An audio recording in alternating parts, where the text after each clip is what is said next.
প্রথম ম্যাচেই অগ্নি পরীক্ষার মুখে পড়েছিল সদ্য দায়িত্বপ্রাপ্ত ম্যানচেস্টার ইউনাইটেডের coach Michael Carrick.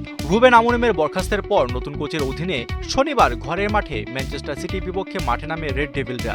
Old ট্রাফোর্ডে English premier লিগে ঘুরে দাঁড়ানোর লড়াইয়ে নামে ব্রুনো ফার্নান্দেজরা।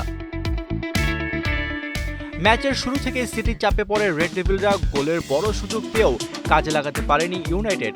অন টার্গেট 4টি শট নেয় ম্যানচেস্টার ইউনাইটেড, সমান সংখ্যক শট নিয়ে গোলের দেখা পায়নি সিটিও। ফার্স্ট হাফে হলুদ কার্ড দেখে ম্যানচেস্টার ইউনাইটেডের ডিফেন্ডার ডিয়েগো ডালো এবং লুক শো। দ্বিতীয়ার্ধে মিডফিল্ডার ফিল ফোডেন ও ডিফেন্ডার ম্যাক্স এলায়েনকে তুলে রায়ান চেরকি ও নিকো ওরেলিকে নামান পেপ গার্দিওলা। ম্যাচের 65 মিনিটে ব্রুনো ফার্নান্দেজের অ্যাসিস্টে গোল করেন ব্রায়ান এম্বুমো। চলতি মৌসুমে এটি ছিল তার 16 ম্যাচের 6 নম্বর গোল। তবে বেশিক্ষণ মাঠে থাকতে পারেননি এই ফরওয়ার্ড। 71 মিনিটে এম্বুমোর বদলি হিসেবে মাঠে নামেন মাতিউস কুনিয়া।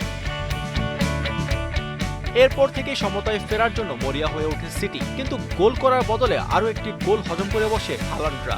76 মিনিটে কুনিয়ার অ্যাসিস্টে দ্বিতীয় গোলটি করেন প্যাট্রিক ডরগু। আর্লিং হালান্ডকে বদলি করে নামানো হয় ডিভাইন মুসাটাকে। অন্যদিকে কাসেমিরোর বদলি হিসেবে মাঠে নামেন ম্যানুয়েল উগার্তে।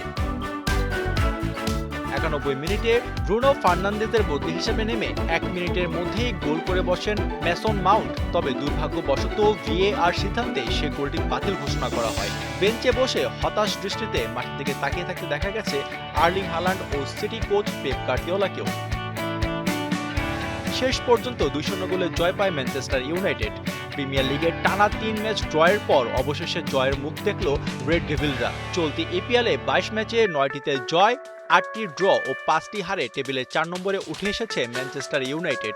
রুবেন আমোরিমের বরখাস্তের পর প্রথম জয়ের স্বাদ পেল ওল্ড ট্রাফোর্ড। চলতি সিজনে হতাশা দিয়ে শুরু করে রেড ডেভিলরা। এখন পর্যন্ত নানা জটিলতায় ভুগছে ক্লাবটি। নতুন কোচের অধীনে জয়ের এই ধারা বজায় রাখতে মরিয়া ম্যানচেস্টার ইউনাইটেড।